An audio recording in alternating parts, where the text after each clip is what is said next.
Hey, how are you doing? My name is Evgeny and welcome back to my channel.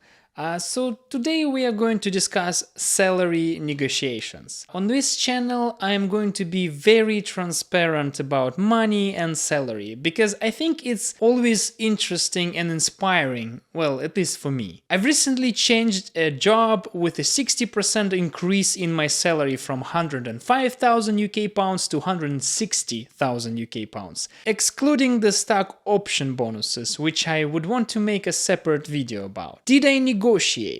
Yeah, I did. And it was kind of fun. It is always the most interesting part of the hiring process. I always treat it like a game. After receiving my initial offer from the company, I've also managed to negotiate the salary by another £10,000. I've heard of people who managed in some cases to double their salary after initial offer. Whether you are a new developer or you have been in the industry for quite a while, I know that majority of you don't negotiate their salary, and you're missing out a lot. I understand that you might have some concerns about negotiating, and I will try to debunk some of them and explain the strategies I use. So let's begin. The first concern is I will lose the offer if I start negotiating. The simple answer: no, you won't. If the company will resign their job offer just because you started negotiating, that just means you dodged a bullet. You don't want to work for such company. That's unfair, and they might have another unfair practices. All the big tech companies and famous startups are expecting you to negotiate your salary. That's why they have guidelines for recruiters to follow. And that brings me to another concern. What if I don't perform to the degree of asked salary? Well, you see, the recruiters are always aware that you might negotiate and have guidelines to give you the number that has always some room to grow. So remember, there is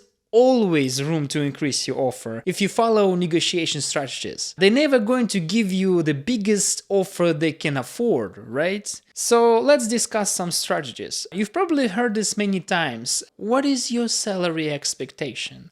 Well, never, and I mean never, give out this number. You know, Miranda warning: anything you say can be used against you in a court of law. Well, anything you say at this stage about the expected salary number will be used against you in negotiation phase. And here's the simple way to avoid it. You can just say, well, I haven't thought about it yet.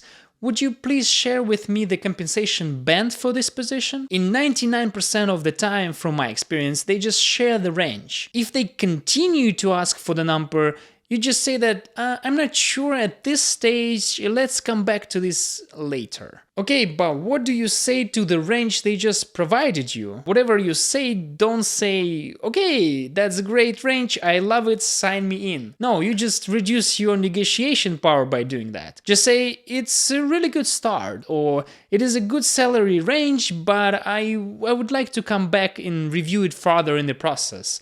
Or something like this. You always should stay evasive, don't share too much and don't share too little. And trust me, most recruiters are good at this game. They have some tactics to get all the needed information from you. Be careful. What if they ask you again about your salary expectation further in the process? Well, my strategy is to not sharing it at all. If they ask you again, we'll just say, for this, I would really like to know how the compensation works at the company. Would you mind to sharing this with me? This will just provide you with more information about the compensation structure in the company, what benefits they have, and so on. After receiving all the information, you just tell them you need to think it through. Another tip would be to always write down all the information that you receive, be it over the phone or Zoom calls. Recruiters tend to disclose important information by voice, which is annoying. They don't like when it's in writing because it can be used in negotiation process. While on the call, just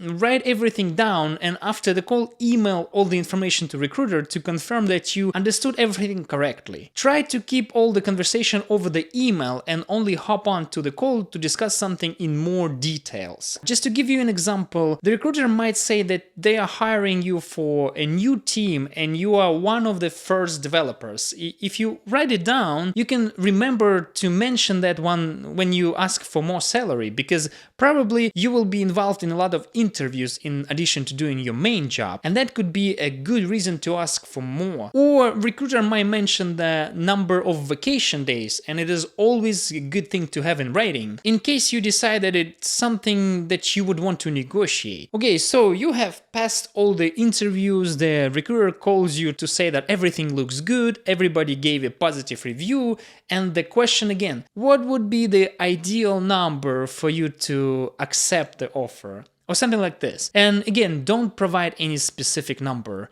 Ideally, you want to hear their offer first and then go from there. So to avoid this question, you can just say something like, you know, all these compensations are a bit difficult for me and I don't want to compare apples to apples. It would be so great if you could just share the number with me. In my experience, they will just give you the number they think you're worth. It is great because they were not affected by your expected number or by salary that you had previously, which you also should mention. However, remember that this number in most cases can go up. It depends by company, but sometimes it can go up only about 10-15%. In other companies, it can go drastically up. So if you decide to try and negotiate the number they provided, be sure to have some leverage. For example, offers from other companies, or if they give you the number less than your current salary, you can also mention it. But don't give them any specifics. You also can check salaries for your role and seniority online to make sure they actually did offer you a competitive salary. The best sources for this would be to use levels.fyi or just asking people from the company you applied to on Blind. Also on Blind, you can ask people about their experience of negotiation with this company. It could really help you. Remember that it's not always about money. If the company is not ready to increase their offer, you can negotiate things like remote work or number of vacation days, gym memberships, so whatever benefit you think you need, you can ask for it. But at the end of the day, if you are completely fine with the offer they gave you, then just accept it. You don't have to negotiate, but I guess it's always a good thing to do. And my final suggestion would be to stay positive throughout the whole process. You need to show the potential employer that you are excited to join the team. If they will see that you are unsatisfied with their offer and lost interest in the company, they won't bother to negotiate with you. So whatever they are saying and offering, try to stay positive and polite. So here are some strategies I use to negotiate. I encourage you to try them out as well. If you want to know more about negotiation, I will also include some articles that might help. And yeah, I'll also include links to level.fyi and Blind. They were huge help in my job hunting. Anyway, hope you liked this video. Please consider liking and subscribing. Stay positive, good luck, and bye.